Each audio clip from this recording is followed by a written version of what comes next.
Thank you so much for joining us today. We'll go ahead and start it. Oh, we'll start right now. Hey, hello. Welcome. Thank you so much for joining us. My name is Jason Blanchard. I'm the Content Community Director of Black Hills Information Security. We do these webcasts pretty much every single Thursday at the exact same time, or you can watch the recordings on YouTube. And before you ask me the question, you can watch the recording of today's on YouTube within like the next 24 hours. So it will be available. The slides are available. We'll put the slides here in Zoom, but you can also find them in Discord inside the slides resources channel. Today, we got Adam with us, and then I believe, CJ, you're going to introduce him more formally. So, CJ, I'm going to turn it over to you. But before I go, if you ever need a red team threat hunt, pen test, any of that stuff, you know where to find us. And I'm just going to let you know right now, if you do need a pen test before the end of the year, now's a really good time to reach out before we run out of space. All right, CJ, it's all yours. Awesome. So we're here today to talk about an initialism. That's what we learned in the pre-show banter, is it is not an acronym because you can't pronounce it, like DEF CON is an acronym, but CMMC is not. We'll get quick into that. If you're here, I assume you know what that is, but we'll get to that. I met Adam a little close to 2 years ago. I attended a class where he was teaching me about CMMC, and I absolutely loved the class. Black Hills was looking to go into kind of CMMC consulting, and he's going to get into how all that works. But I immediately went screaming, running away after he instructed me. But you may not have that luxury. So, Adam, tell us a little bit about yourself and then introduce us to CMMC. Yeah, they went screaming, running away, or you went screaming, running away from all the acronyms in this. But yeah, thanks. Nice to be here, CJ. I'm a BHIS. BHIS? Is it an acronym? BHIS, yep. Fanboy. I love working with you all. So very excited to be here. Yeah. What was the question? My background? Yeah, a little bit about you, and then kick us into CMMC. How did you get here to CMMC? Like, how did I get here? Yeah. So, I'm the cybersecurity lead for another company aside from Totem Technologies called Hate Bay and Associates. And we are a prime. So we deal directly with the DoD and execute a DoD contract. And we have been executing that contract. It's a logistics contract for the Air Force. So we move stuff around the planet and repair stuff for the Air Force. And we've been doing that since 2015. And my background is cybersecurity, mostly on the compliance side with the Department of Defense since 2008. I've been doing that. And then before that, I was doing systems engineering for NASA and a couple of other stints in the federal government, but cybersecurity since 2008. And in 2016, so after we already won this contract, we realized that the DoD had put out some requirements for us to secure our internal systems, our internal IT systems that we were using to process the unclassified DoD information that was being shared with us or that we were generating for the DoD. And that was a new clause in our contract. So it was a clause in what's called the DFARS, another acronym, Federal Acquisition Regulation Supplement for the DoD. It's like the Bible for contracting with the Department of Defense. And this clause required us to, like I said, implement some cybersecurity stuff, some safeguards in our environment. And we're a small business. We're a micro business. We're 12, 13 people right now. Actually, we were selected as the Small Business Administration Small Business Prime Contractor of the Year this year. Congratulations. Shameless plug. But we are small, right? Small. So take a look at the requirements for cybersecurity on our own internal, like organically grown IT system that we actually had to slap together in about 90 days when we won the contract. And so, when you're doing that, security is sort of an afterthought. Functionality is the primary focus. Realized the challenge it was going to be to retrofit our existing IT system to meet these safeguard requirements. Hey, Adam, just real quick. Are you should be sharing slides now, or are you sharing this acquisition and statement office of the Undersecretary of Defense? Yeah, I'm just sharing this website. Okay. I'll get to the slides in just a bit. Realized the challenge that we faced as a small business implementing all this stuff, and then formed Totem Technologies shortly thereafter to sort of take our expertise and our experience and share that with our other really micro and small business peers in the DoD contracting space. So that's a little bit about us and what we're doing. And in 2019, the DoD launched this thing called the Cmmc. And that's dun, dun, dun, dun. More acronyms. Yeah. So the Cmmc that's the Cybersecurity Maturity Model Certification. That's how the DoD is going to hold us, the members of what they call the industrial base, aka their supply chain. And there are hundreds of thousands of us, at least 220,000. Higher estimates are like 300,000. And that's how they're going to hold us accountable for implementing the safeguards in our privately owned IT systems. Seems easy enough, right? Just 220,000. Yeah. So BHIS, we don't do a lot in the DoD. I mean, government is probably less than 5% of our business easily. But a lot of our customers are within this 220,000 org.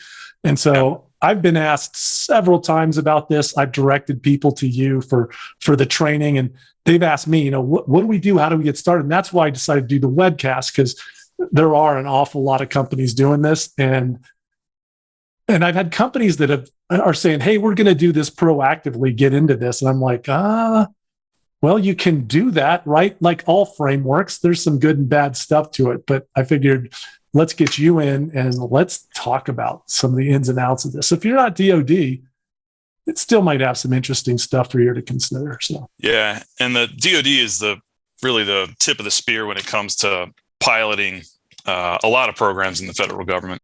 And the DoD is really in leading the way with Cmmc, and they anticipate that something like the Cmmc will spread it to all of the other agencies and departments in the executive branch, at least.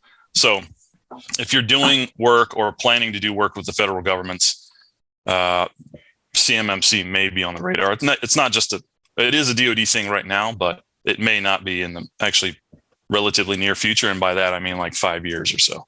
So Adam, it's a serious challenge. Real quick on that, Adam. Yeah. So how does a company know that they have to do this? Yeah. So I actually will switch to the slides now. A couple of different ways. First of all, if you do business with the federal government at all, you're going to come in contact with a type of information called federal contract information. And you see here this sort of Russian nesting doll Venn diagram I got going on. It's going to show you the relationships between various types of information. This is an information-centric compliance exercise that we're talking about across the board. But if you're doing business with the federal government at all, and I'm not talking about just like what Haight Bay and Associates does is work directly with the Air Force as what we call a prime contractor. All of our subcontractors and all of their suppliers and vendors, all the way down the supply chain. So you're talking about, in some cases, like 8 or 9 levels, tiers deep in the supply chain. We all handle some kind of what's considered federal contract information, and we're on the hook to apply some basic protections to our cybersecurity protections to our internal IT networks. And we will be on the hook for what's called a Cmmc level 1 self-assessment process. I was showing you on the website previously, and I'll go back to it. There's a Cmmc is stratified. So there's layers of target level compliance that we will have to meet depending on what type of information we handle. But let's just say 300,000 of us in the DoD space right now are going to have to meet at least Cmmc level 1. And that's the way that we know that we have to do that is through a FAR clause. And can I be the nerd and do a laser pointer on this thing? Yes. Yes. Nice. So there's a FAR, Federal Acquisition Regulation, and there's a clause 52.204.21, and that will be injected into all federal contracts, including all those with DoD. And like I said, it dictates or mandates that we put some basic protections in place, like endpoint protection or antivirus at logical places. And other things on the other end of the spectrum is apply physical protections to your brick and mortar headquarters, like put locks on your doors and windows. So basic stuff. There's 17 basic things we got to do. So you'll know or you should know that if you're doing work for the DoD, any part of the supply chain that these things are applicable to you, whether or not they've been explicitly communicated to you in a contract. And that's kind of the kicker. Now, there are, as you see from the Venn diagram here, there are subsets to federal contract information that are more sensitive types of information. This is what we call CUI. It's still unclassified, so it's not classified like secret or top secret, but actually significant subset of the supply chain, the industrial base, actually handles this controlled unclassified information. The DoD estimates about 80,000 of us handle it. So of that 300,000, about 80,000 of us handle it. At Hate Bay & Associates, we definitely handle CUI. And there are a couple of different ways that you might know that you handle CUI and then therefore are on the hook for more advanced level cybersecurity protections that you have to bake into your IT system. The primary way is another clause that gets injected into a contract or flowed down through a contractual vehicle down through the supply chain. And that clause is the DFAR. So I mentioned that before, 252-204-7012. And that clause is direction to prepare to handle CUI, or in the defense environment, it's called covered defense information. There's a significant increase in the number of protections that you have to put in place to protect the CUI, controlled unclassified information. In fact, where there were 17 at the basic level, there are 110 at the CUI level. And those of us that handle this information are going to have to target a CMMC level 2 or level 3 certification, and we'll talk more about that. But so the clause being in a contract or in a subcontract or flowed down through things like purchase orders, delivery orders, that's a direct indication that you're on the hook for this. But we have seen other methods of communication through the supply chain. So some of the large prime contractors like Aerojet, Lockheed Martin, Northrop Grumman, they'll communicate this to their subcontractors through letters and memos saying, hey, we're going to expect you to be CMMC certified when it's the certifications are available. And we'll talk about the timeline too. But so that's not in their contract. They just get an email that says an email or a letter, like a PDF attachment to an email. Wow. We've seen through like a representations and certifications process where a subcontractor is asserting that they meet certain requirements of being able to do work on a contract. Through the reps and certs process, we've seen just a brief mention of, hey, by the way, you're going to have to apply this cybersecurity standard. And that's the only notification that this company got that they are in this space. And they've never had any information that's been marked CUI, even though they may be handling it or generating it. Let's just say this, it has not been communicated well through the defense industrial base, who is subject to what requirements at this point. The DoD has a lot of improvement to do there. Wow. Yeah. So Chris in our chat is asking, when does this go live? When's 2.0 live? What are is it jumping to talk about timelines here? Yeah, let's go back to the website there. So I gotta escape out of here. I'll put the link to this site in the chat. Let me pull the chat up. So this is the knowledge base of CMMC. It's a DoD website. It's a surprisingly accessible website and readable website. And I think I'm on the About page here, and it has a graphical depiction of the stratification of CMMC and also the changes that have happened with CMMC. And I think we'll touch on that too, CJ, some of the changes that have happened. Yep. But so to answer Chris's question, the DoD now is targeting this latest model of CMMC, what they call Model 2.0. They're targeting to publish that as a what they call a rule, but essentially a law, in the Federal Register in March 2023. And then it'll go into a period of public comments where we, as the public, can actually log into the Federal Register and drop a comment of what we think about this. And 60-day period. And so the DoD is anticipating being able to include the requirement for CMMC in contracts by May of next year. That's a pretty aggressive timeline, I think.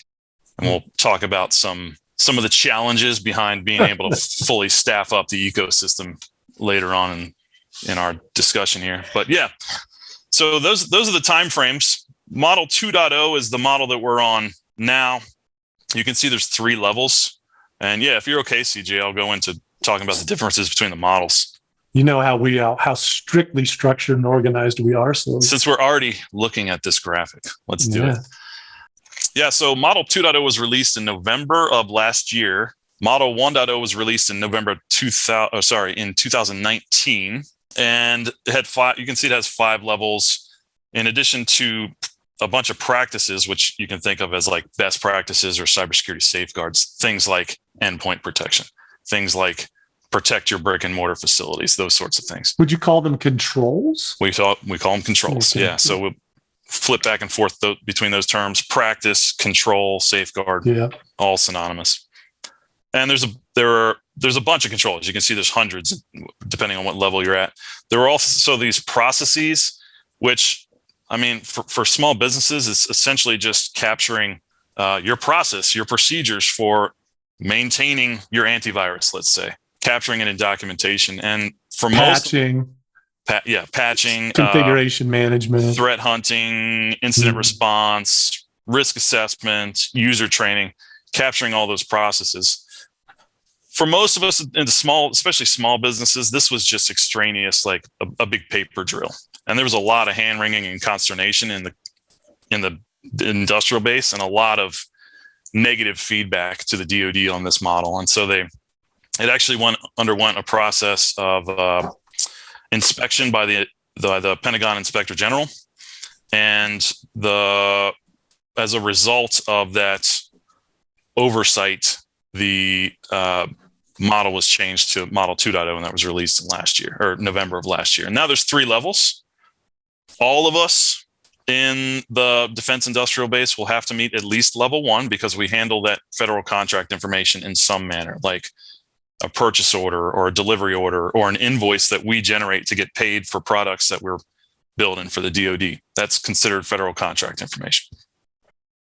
So this is the foundational level. There are 17 controls, and we do have to do an annual self-assessment that we have those controls in place. Those of us that handle the controlled unclassified information are going to be at least at level 2. And I mentioned there's about 80,000 of us. And we have a significant increase in the number of practices, controls that we have to put in place. And we will have to we're not going to be able to self-assess.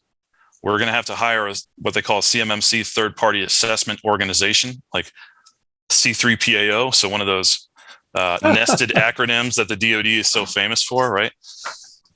So we'll actually have to hire a third party to provide an objective, independent assessment of our implementation of these controls. It's very similar to like those of your clients that are involved in quality certifications like ISO 9001, or in the aerospace industry, AS 9100, AS 9100.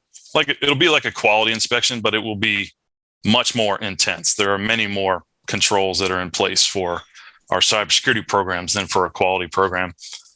I like to think of CMMC as something like HIPAA, if HIPAA actually had teeth. So you know what I mean when I say HIPAA, CJ?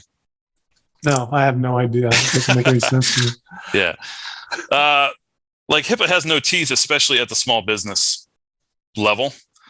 There's no certification for HIPAA. If you violate the HIPAA laws, you get fined if you're caught doing that, right? But there's no requirement to get certified, especially at the small business level. Yep. With CMMC, there's going to be a requirement all the way down to even like the one-man, one-woman shops that just do like contract brokering for some subcontractor in the DoD space. They're going to have to, if they handle the CUI, they're going to have this independent certification done as well. And then the last level, level 3, will be for a select few of us that handle CUI, large prime contractors like Northrop, Raytheon, BAE, Aerojet, and those of us that work on higher value target programs like missile defense, nuclear arsenal upgrade, hypersonics, like the programs that have unclassified information associated with them that our adversaries are really interested in, right? So estimates are maybe 1,000, fewer than 1,000 companies will target level 3, and there'll be another relatively significant increase in the number of practices. It has yet to be determined how many additional practices or what they will be. So Model 2.0 is actually still in the works. And then the government's actually going to assess those companies that are level 3 once every 3 years. So they use the fancy word triennial here. So once every 3 years, you're going to have to do the either government or third-party assessment. So Lord Jacoby, I think, is expressing what many people, she's a network engineer, I think, or he, never thought they'd be writing all these things, right? Doing all the documentation, which is how I veered out of systems admin and into compliance, was because somebody had to do it. And I was the least masochists take on that role. No, I was the least competent.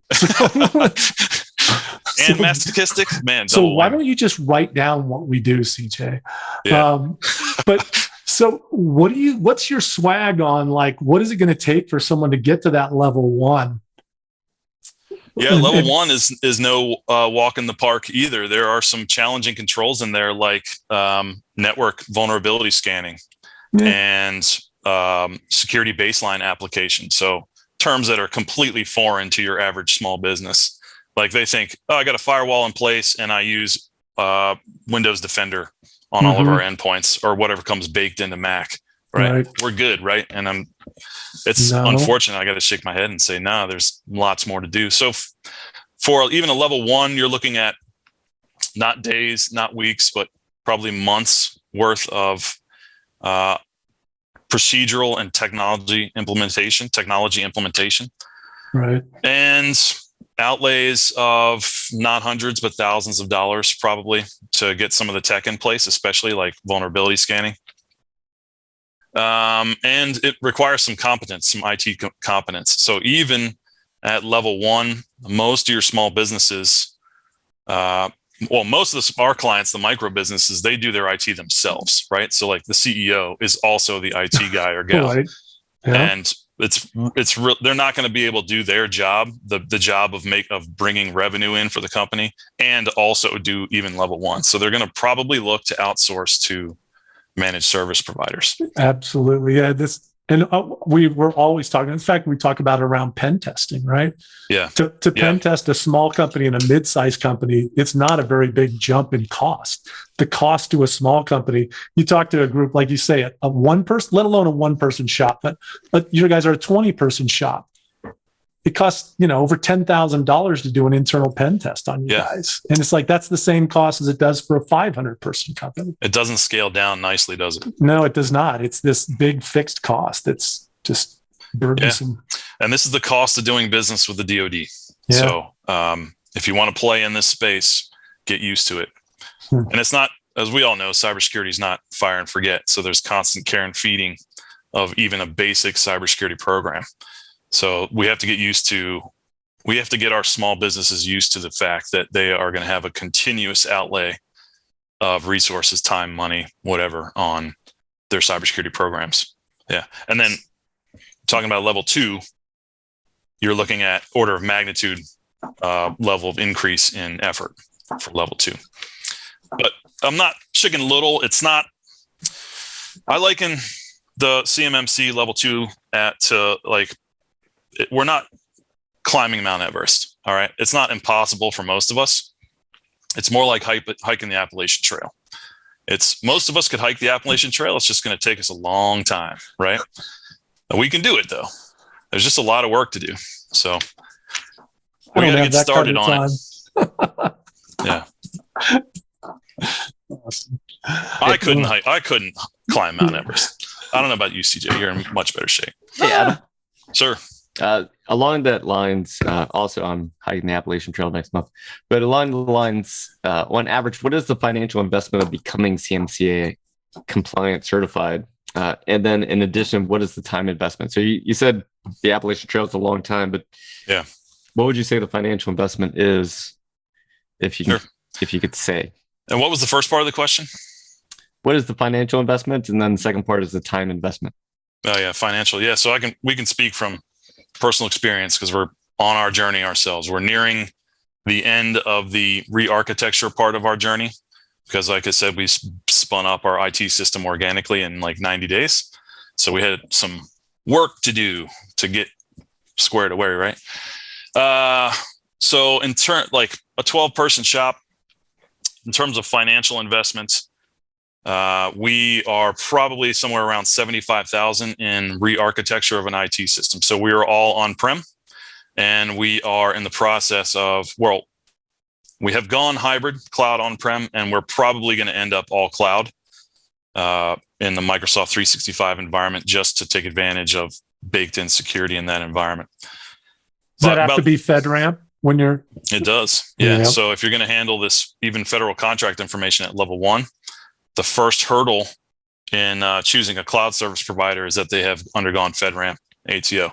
More acronyms, and I don't know if we even want to go down the FedRAMP rabbit hole, but no, just know that it's kind of like the good housekeeping seal of approval. It's the government saying that they've been certified. I've got a good buddy that does FedRAMP. In fact, Rick Wisser on our side is doing pen testing to get different cloud solutions. Often they're going to be in Azure, AWS. You look for that. It's like they've been SOC 2. They're FedRAMP approved.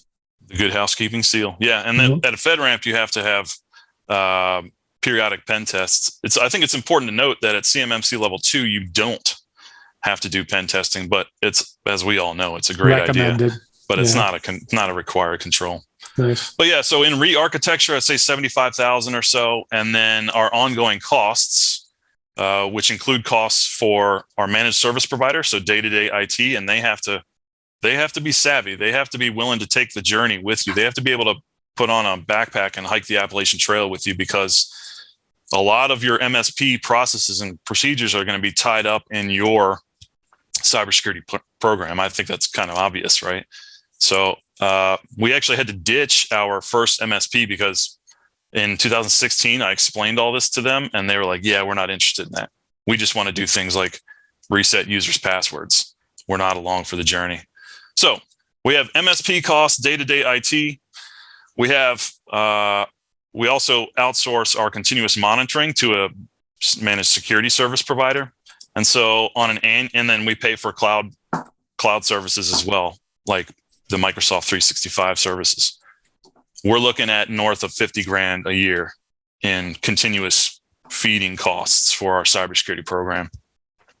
And we're a 12-person shop. All right. So you're talking about tens of thousands of dollars at a minimum, even for that one-person shop trying to approach CMMC level 2.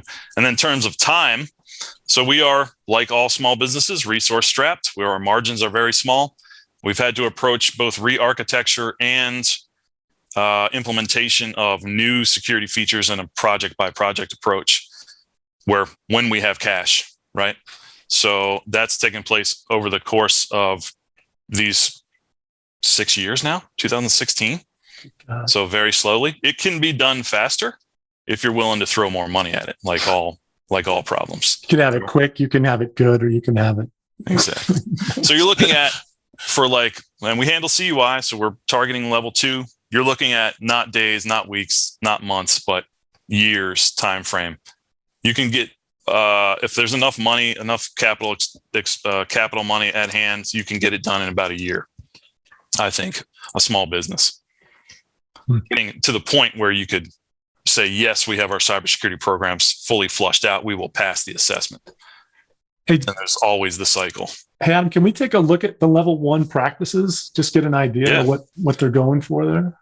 There are 17 practices. I won't break all 17 down, but what we've done is group them into major capabilities that the organization has to have. And the 17 slot somewhere in these various capabilities, right? So if I start from the bottom up, you got to have some sort of processes or procedures, and maybe even backed up technologies like DLP, data loss prevention, to prevent the accidental sharing of your government information, right?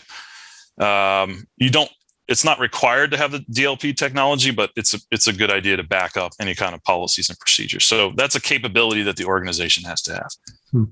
They also have to have the ability to identify and fix system flaws. Scanning. Yep, exactly. So vulnerability scanning, and then hardening to secure baselines, all of your components that are involved in your in your federal government IT system. So like an annual security baseline scan to make sure that your firewalls stay hardened and your endpoints stay hardened. So that's this capability here I have marked as 5 is usually a pretty significant challenge for small businesses, at least the education part of it, like explaining the jargon and explaining some of the terms, like what is a vulnerability scanner? So quick question on that is in the chat. Is Nmap good enough? I think so with the VSE. Really? Yeah. It doesn't. There's no. So the standard that we're talking about that these controls are listed in is published by NIST, National Institutes of Standards and Technology. And the standard 800-171 lists these controls. And there's no, one of the nice things about the standard is that it sets the goalposts pretty wide. All right. You have a lot of wiggle room. And so if you really know how to use Nmap with VSE, I think you can get it done. Now, there's also like OpenVAS, and there's free vulnerability scanners out there that we would recommend to go above and beyond just checking the box and actually do some credentialed scans on systems. So, and when you get up to level 2, CMMC level 2, and you're handling CUI, your managed security service providers are going to have these tools anyway. So you're going to be implementing like legitimate vulnerability scanners anyway. Not that VSE is not legitimate, but yes, yeah.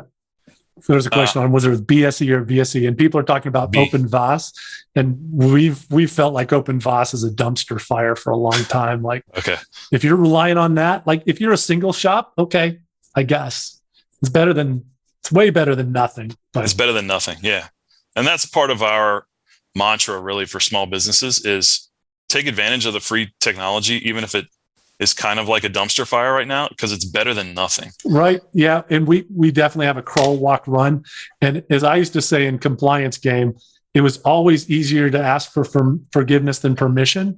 So when I was interpreting controls, I would just take my reasonable interpretation and go with it until they correct you. Yeah. And as a knowledgeable professional, your reasonable interpretation should be sufficient, right? Yep. Until you come up against an unreasonable auditor, in which case you have a little bit of a fight and you see what happens. But I think we get a lot of paralysis. And that's one of my questions, which we can jump to. I wanted you to get through these controls, but like, Jesus, how do you eat this elephant? How do you get started? Yeah, one bite at a time, right? Eating an elephant. How you get started is characterizing the information lifecycle in your environment. What you don't do to get started is immediately start talking about technologies to solve these problems, and especially buying technologies to solve these problems. Yeah, like I see Nessus in the chat. Yeah, Nessus is pretty sweet. We use that ourselves. But the first step on the Appalachian Trail hike, right? You're starting in Stone Mountain, Georgia, working your way north, or from Mount Katahdin, working your way south, whatever. The first step is to determine the information that you have in your environment. Hey, I just happen to have a slide on this. Hey, it's like we planned this, but we didn't. What are we talking about again? Yeah, I don't remember. Yeah, so identify the information. If you're in the DoD supply chain, you handle federal contract information, so that's a no-brainer, right? You have to put in those basic 17 protections. Springer Mountain Chuck. So silly, bad. Not Stone Mountain. Same difference. I need to ask forgiveness. Yeah. Identify the information. If you're handling CUI, it can be tricky, but there are resources out there. CJ, like you went through our workshop, and we spend a whole session in our workshop just on CUI identification. There are resources out there, as I mentioned. But once you have an understanding of the CUI elements in your environment, like are you a manufacturing or fabrication shop? Then an engineering drawing of the part that you're building that you sell to the DoD or sell to the contractor that sells to the DoD, that drawing is definitely going to be CUI. All right. The quality conformance reports at the end of that part's life cycle, where you test its tolerances, those reports are going to be CUI. So these are a couple of examples of types of CUI. For us at Hate Bay & Associates, we handle about 12 different types of CUI, including shipping locations, because I mentioned we ship stuff all around the world. And some of those shipping locations are to forward operating locations that the average U.S. citizen does not need to know where they are. And certainly our adversaries don't need to know where they are. And so the shipping locations are actually considered what we call OPSEC, like in the Orwellian 1984 speak, operations security information. So that's the first step, identifying the information you handle and then characterizing its life cycle. And out of that information life cycle characterization naturally will come an understanding of the scope of the problem, the scope of your system, and the scope of the problem. And then you can start doing things like cataloging assets and then determining where there are gaps, especially in procedures and technology. But the key first step, this is the first step we take with all of our clients, even though they want to jump right into buying this technology. And we're like, no, hold back. We got to pull back on the reins. Let's go through, gather all the stakeholders and in the organization that might be involved with the DoD work. Sit everybody down. It might take a couple of sessions, but we got to get this done. Do a who, what, when, where, how, and why on the phases of information life cycle in your environment. So do you receive this information or do you generate it, or both? If so, who does it in your organization, or who should do it if the wrong people are doing it now? How frequently? What tools do they use? What hardware and software tools do they use? What type of media is the information stored on? Do you have to print stuff out? Is it only digital? Do you get stuff on USB? So who, what, when, how, where, and why for receipt and generation. And then there's a whole science to actually marking and identifying this federal government information, the CUI. So somebody has to be tasked with that. And there's a learning curve for being able to do this marking properly. It's more complicated than it needs to be, let's say. So somebody's going to have to do that. So who, what, when, where, how, and why. Same with short and long-term storage. How is it done? Where is it done? How frequently? If the wrong people are responsible for it now, who's going to be the right people that are responsible for it in the future? And then who's actually handling it or processing or accessing the information? Yeah, we had a question in the chat about, are my contractors and subcontractors going to have to do this? I said, yes, likely. And it's based on what you're going through here, right? Yeah. So if you disseminate that information to them, the requirements go where the information goes. So it's really that simple. If you're going to flow down CUI to suppliers, then they're going to have to prove to you that, and then eventually prove to a C3PAO that they have the security in place to do this stuff. And then someone just asked about the CUI marking. Is it just metadata? I'm going to say no. Classification markings are at the footers of pages, the headers. Yeah. Like you said, there's a whole guide that tells you how to mark it. You know, back in the DoD, we had that special tool you added to Microsoft Outlook to make classification on emails. Yeah. Are they doing that? Is that still in place for you guys? So the minimum requirement for email, if you're going to send CUI through email, is that you, in the subject line, you indicate that there's CUI in there. / CUI. Yeah, it would be a very fantastic process to get into that metadata tagging, but it's not explicitly required. Got it. I was going to go to, let me just pull this down so I can see a little bit better. DoDCUI.mil is the Department of Defense's. I know this is going to be.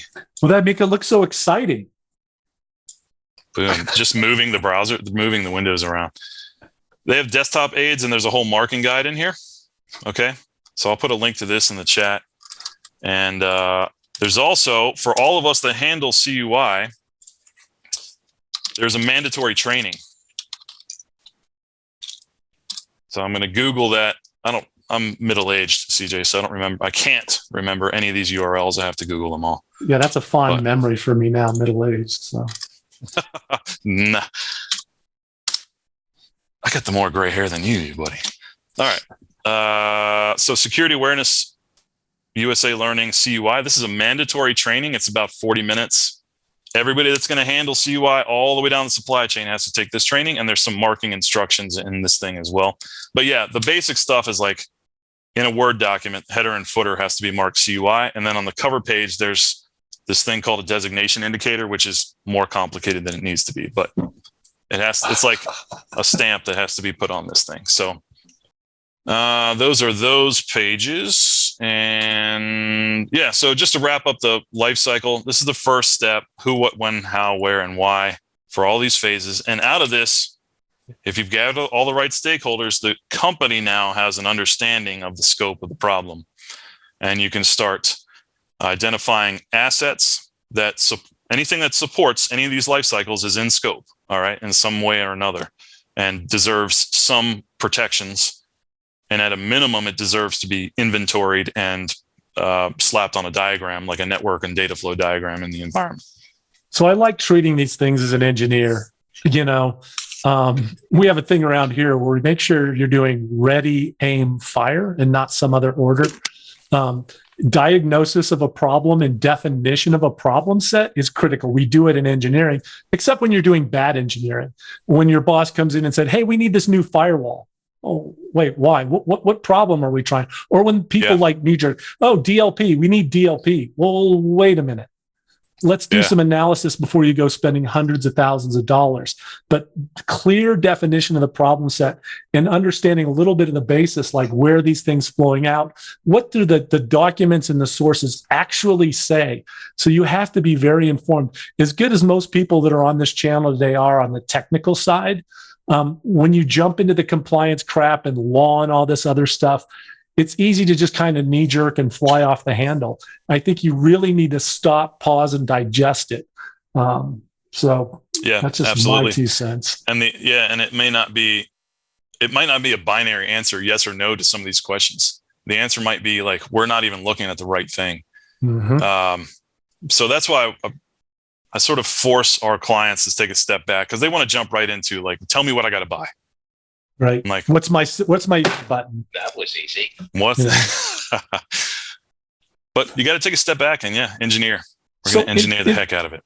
I may be jumping around here a little on you, but I want to get to some key points a little earlier rather than later. So when you say that, like, you tell your clients to stop and pause, like, to get started in this, how do you get help? What are you looking for? I know I'm going to say, look, Hate Bay, Totem Tech, these are great for us. Like, that's your monopolistic solution.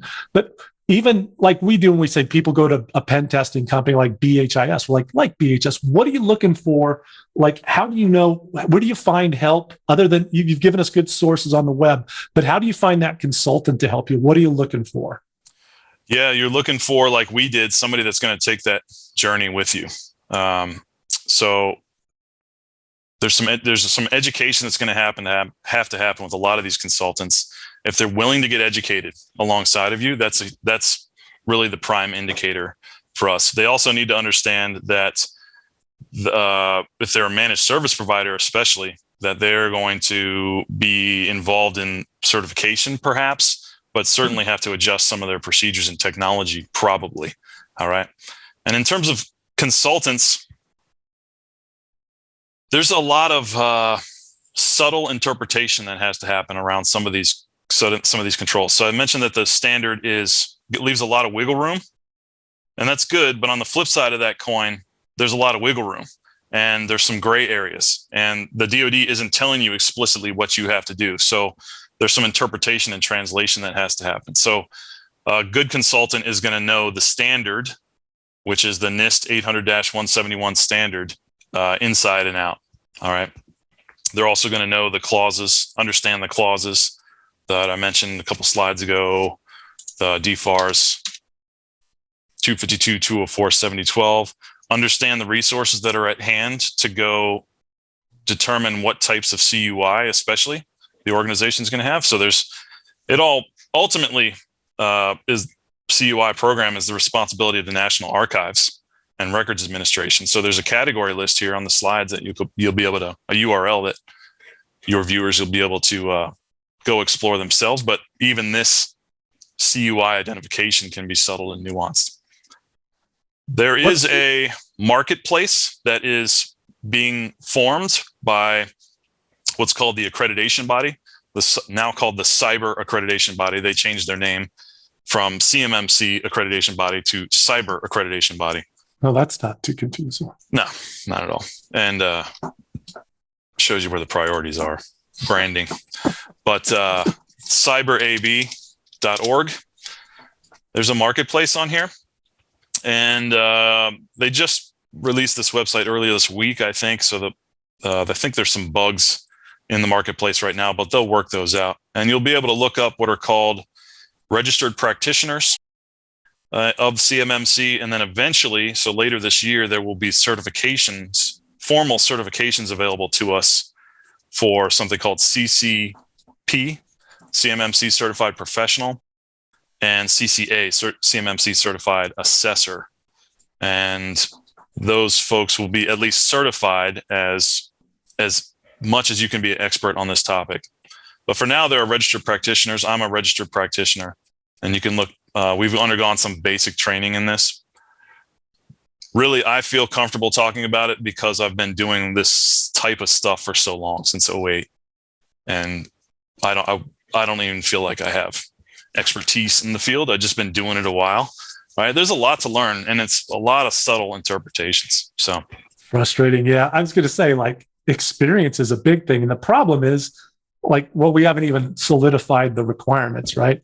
But still, yep. But who's been doing this for a long time? And at least if you followed it through 1.0, and I use you as my resident expert. When I'm like, as soon as this change was happening, I'm like, Adam, what the hell's going on? What's significant here? You've got to outsource your knowledge on this, in my view. It pays great dividends. Yeah, and I mention small business all the time because that's our focus. It's certainly an underserved niche. I really like all the tools and trainings that Black Hills especially offers, and they're targeted at small businesses, right? Yeah. A small business is really going to need some consultation and some help with this. So we haven't had a client yet that I feel 100% confident could just do it themselves without at least some consultation, and certainly most likely some managed services as well. Yeah. Quick question. Someone asked, what is CCP/CCA? Is it cert for a person or person? Yeah. So person. Let's see. I'm making sure I'm typing to everyone in the chat. Ryan, thanks for cleaning up my mess. Certified professional and certified assessor. So the certified assessors are the ones that are going to be employed by C3PAOs. Let's see if I have this. I do in later slides when we start talking about the scale. I don't know if you're ready to jump into that, CJ, but I got a couple other questions. A couple people have commented. I think CMMC equals compliance, not security. And that's absolutely correct. John Strand tells a great joke about envision yourself. You're on your deathbed. Your family and friends have gathered around. And as you just begin to fade out, you say, at least my networks were compliant. It's like, no, that's not what any of us here are about. I know. But compliance is a necessary evil. It's a required evil. God knows we got plunged into SOC 2, right? Do I think SOC 2? Oh, well, so I'm going to because I've got customers who question us about our security. And they're like, well, do you have a SOC 2? I'm like, no, we do a pen test every year. And we do all these things. But even when I fill out a SIG Lite questionnaire with 1,700 lines of things I have to tell them, when I'm done filling that out, does that mean I'm more secure than the company next to me that hasn't? Absolutely not. Not necessarily. Do not confuse the two. The point is to get through the compliance portion with as little as effort as possible, and to try to at least make your documentation actually support good security. And that can be a challenge. Yeah. I will say, though, that for many of the small businesses, especially, they're not thinking about cybersecurity. So the fact that they're forced to comply gets them thinking about cybersecurity. And we mentioned this prevent accidental sharing of FCI earlier, right? Like, I'm like, okay, so we'll have some procedures in place and just train everybody and remind everybody to check the to line in their email before they hit send to make sure they're not sending FCI to the wrong recipient, right? Procedures and policies that we can put in place and back that up with training and get some security. But I wasn't satisfied with that. So it made me think, what types of free DLP are out there that I don't have to go buy some additional agent that I put on my machines to do DLP, right? And there's a cool solution that you can get from Microsoft 365 that will prevent file sharing based on reading the file name. And so if you can tack CUI into a file name, you will not be able to send that file through Microsoft 365, through Teams, Outlook, save it into SharePoint. And it's part of our E3 licenses in Microsoft 365. It was cool. So my investigation in how to comply better with this led to what I think is some pretty cool, free, easy to implement security in our environment. So there are two sides of that compliance coin, but they are not one-to-one, like equals sign equivalent, right? So 100% agree. Yeah. What else? What other questions we got? Well, the last one that I had on my list was how to influence the game. Like you said, this thing is still out for comments. I wanted you to talk to, you want to get active, you want to, write your comment. Like, what's your take on how much can we influence? How do we influence? Yeah, we clearly influenced. So those of us that made comments on the overburdensome nature of CMMC Model 1 on small businesses, we clearly influenced that model. Awesome. And when the interim, they call it the interim rule, like kind of draft, right, was published in the Federal Register. So all federal government rulemaking has to be published in the Federal Register. And there were something like 180 or 200 comments. I left 3 or 4 of them in the Federal Register. And the DoD clearly listened to those comments and made adjustments to the model to, I think, alleviate some of the burden, especially the paperwork, paper drill, pencil whip, whatever you want to call it, burden of putting all the compliance paperwork together in Model 1. There's still a lot of it, don't get me wrong, in Model 2.0. Plenty of that. Yeah. But they changed Model 1. So they do listen. Now, there's a lot of pessimism that when the final rule is released for Model 2.0 in, I think I said March 2023, that will be it, and there'll no further changes. But I think we'll see some changes, and we still have a voice. If you really hate it, you can contact your congressperson and get them involved. Congress has been doing some oversight of the entire CMMC regime. So the most direct way that we have to make our voices heard on this is through the Federal Register. Less direct is through our Congress people. And then, but you do need to accept the fact that CMMC is coming. And there is a lot of work to do, right? It's hiking the Appalachian Trail. So you need to get started. Don't drag your feet. Don't just become saying like March and May of 2023 doesn't mean that in January of 2023 you can start worrying about this. If you're in the DoD space, especially involved in technical type of work, building parts, doing engineering work, shipping things, this needs to be on your radar if it already hasn't been communicated to you. So get to work. Another reason I think the model will change, and we can start talking about the scale if you're interested, CJ, in all of this. Go for it. You got 7 minutes left, my friend. Right on. I don't know how sustainable CMMC will be, and the DoD has a lot of work. The DoD and the Cyber AB, the AB, the accreditation body, is the 501c nonprofit that has a sole source contract with the Pentagon to do the, you can think of it as licensing the assessors, certifying the assessors and licensing the assessment organizations.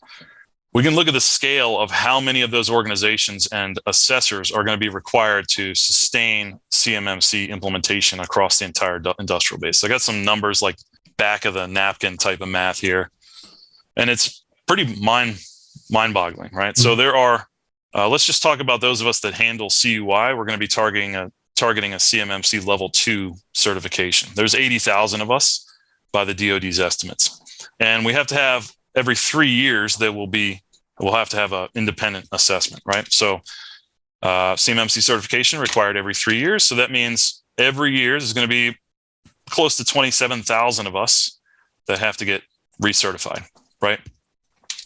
So if we take a look at how many business days there are in the year, that's 253 business days per year, right? That's including the subtraction for federal holidays. And so every day, CMMC level 2, at least certifications, they're going to have to, what the DoD calls the ecosystem, is going to have to be pumping out 105 certifications every day. All right. Now, these are not unprecedented numbers. There are, I've seen estimates that there are millions of us that hold the ISO 9001 quality management certification. So there's certainly thousands of those certifications being renewed every day, but those certifications don't involve the level of scrutiny and the intensity that a CMMC certification does. So right now, in terms of fully authorized or fully, I forget what they call it, but fully certified or licensed C3PAOs, there are 15 of them right now. All right. They have to undergo their own assessment and accreditation. And there's something like 260 total in the total pipeline. So each C3PO every other day is going to have to be pumping out a certification. And it's no trivial matter to do this assessment. So let's take a look at that. 27,000 or so certifications annually, right? A low end estimate for how long it takes to actually do the assessment at a CMMC level 2. There are 110 controls with 320 assessment objectives for CMMC level 2. Let's say you have the best assessor on the planet. All right. We have CJ coming in to do our analysis of our documentation. And that person can rip through, and you as the company that's getting certified have all of your ducks in a row, all of your T's crossed, perfect cybersecurity program. And so that person, all they have to do is roll through these assessment objectives. Let's say it takes at a minimum 15 minutes per objective. That's still 80 hours of assessment time, right? Multiply that, and you're in the 2 millions of total hours. And the average U.S. person work volume per year is 1,800 hours. It requires almost 1,200 assessors. Okay, but I don't really think that's a reasonable time frame. We actually had one of our clients go through the government flavor of this assessment. The government's actually training these C3PAOs, and it took the government 6 assessors a full business week to do the assessment of a level 2 on this client of ours. 240 hours. So you're looking at over almost 6.5 million total hours. Will require somewhere north of 3,500 assessors for this ecosystem. There are 0 certified assessors right now. There's a cadre of a couple of hundred, what they call provisional assessors. They'll have to get certified. And there are a total of 1,600 or it's almost 1,700 of us in the marketplace, but they all, like, I'm not going to be an assessor. I want to stay on the consultant side. So this number is probably a little high. Wow. So it would, on the low end estimate of how much time all these assessments would take, there are enough of us in the ecosystem, but on the high end, we're not even close. So yeah. So this is great because a bunch of people were chiming in about the money to be had, and Red Hood was funny. Just saying, it's money to be had here. And like, yeah, I was looking at that and I ran away screaming because we're too busy with SOC and pen testing and things. I was very interested in this, and this is kind of my sweet spot on the compliance side for me. But man, just your whole thing about, and I love that you came and showed us the math on this, because that was my thing. Like, to try and get under 1.0, for me to get approved to be a C3PAO, I had to bring someone in and observe me. Was it 2 or 3 times, Adam? Yeah, well, you'd have to participate in an assessment, and you have to pay, I think it was $2,000 or $2,500 a day just to be observed. Right. Doing your job. Right. Yeah. And I had to do that multiple times. I'm like, I don't have the capital to sink into doing this. But we could put this, Jason can come on in if he wants to close this out, but we could definitely put this on the job hunter. This is a great one for the job hunters to go. Are there jobs out there in the cyber? What can I do with my background? If you're looking to break in, get into the marketplace, get into the ecosystem. All right. Because you will be needed. Well, Adam, thank you so much. This generated a lot of questions, and I have a feeling the questions were generated because it's complicated. And I did my best to layman's term. That is correct. And so even though you did that, there's still a lot of questions. And so what I'll do is I'll send you all the questions, and then you can choose to do what you want with those as well. Thank you, everyone, for joining us today on this Black Hills Information Security webcast. In fact, if you ever need a red team, threat hunt, active SOC, you know where to find us. Now would be a great time to reach out because the rest of the year is going to fill up fast. CJ, got any closing words? And then I'll ask Adam if he has any closing words. As my dear old dad said, something difficult is never easy. Thank you, CJ. Adam, any final words for you? Put on your frame pack and start hiking the Appalachian Trail. Don't drag your feet. It's a good alternative to compliance game, I think. Oh, yeah. I mean, literally do that. Like, close your computer and go hike the Appalachian Trail. Get out of here. All right. Well, if you do hike the Appalachian Trail, we'll see you this summer. All right. Everybody, thank you so much for joining us. That's it. Ryan, I'm going to have you kill it with fire. So go ahead and kill it, Ryan. Kill it. Bye. Kill it. Kill it.